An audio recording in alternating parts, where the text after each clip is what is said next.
After CJ Stroud's unrookie-like rookie season, the 2024 rookie class kicked off the season by giving us a bit of a reminder that, well, the NFL is hard.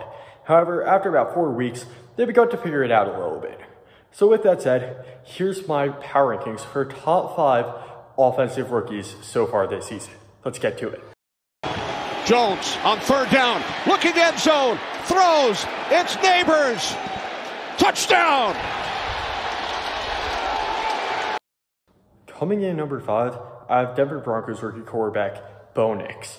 And Bo Nix, after having a stellar preseason, started off the season really poorly, and it looked really ugly the first 2 weeks. However, after that, he played an incredible game against the Tampa Bay Buccaneers, and then this past week found a way to get it done on the road against the New York Jets. And right now the debate is, was he actually the issue to start the season, or was it just poor offensive line play that was making his struggles seem more legitimate than they actually were?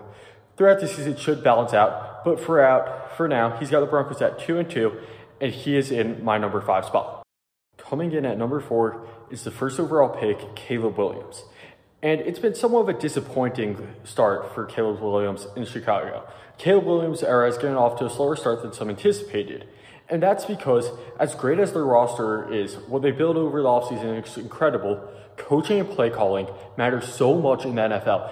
And they just simply don't have the coaching and play calling to be as good as some people expected them to be.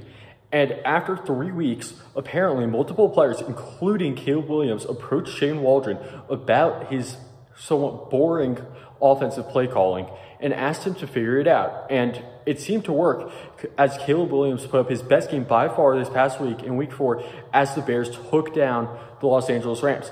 If Caleb Williams continues to play as well as he did against the Rams for the rest of the season, he'll be right back at the top of this list. At number 3, I have Marvin Harrison Jr. of the Arizona Cardinals. Coming into the draft, Harrison Jr. was by far the top receiver prospect in the 2024 draft class. And fittingly, he was the top receiver off the board. And he started off his career with a very quiet debut and only had 1 catch for 4 yards. And after the media really went at it, asking him why he didn't get the ball more, asking Kyler Murray why he didn't get the ball more, asking coaches why he didn't get the ball more, things changed drastically. Since his quiet debut, Marvin Harrison has 14 catches for 239 yards and 4 touchdowns in only 3 games. He has really turned it on, and he's delivering. The hype is legit. Marvin Harrison Jr. would be number 1 or 2 if it wasn't for great performances from 2 other guys. My second best rookie so far this season is the Giants receiver, Malik Neighbors. After being the second receiver off the board, Neighbors has been the best receiver of the class so far. In only 4 games, Neighbors has 35 catches, 386 yards, and 3 touchdowns.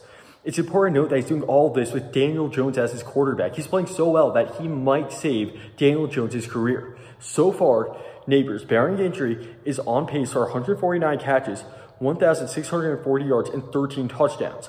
That would be rookie records for both catches and yards, breaking Puka Nakua's records from last year, and he would be only the 5th rookie receiver since 2000 to have 13 touchdowns. However, his quarterback play is inconsistent, so we're going to have to just wait and see how the season goes.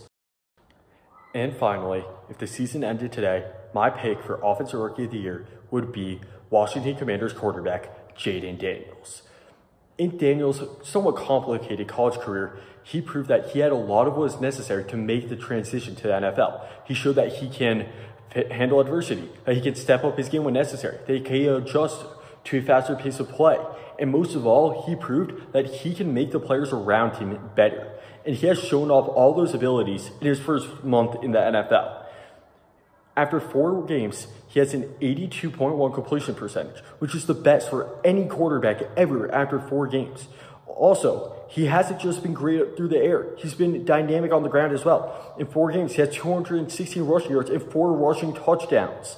The Commanders finished the 2023 season with a 4-13 record and averaged 19.4 points per game. So far, Jayden Daniels has Washington at 3-1, putting up 30.25 points per game.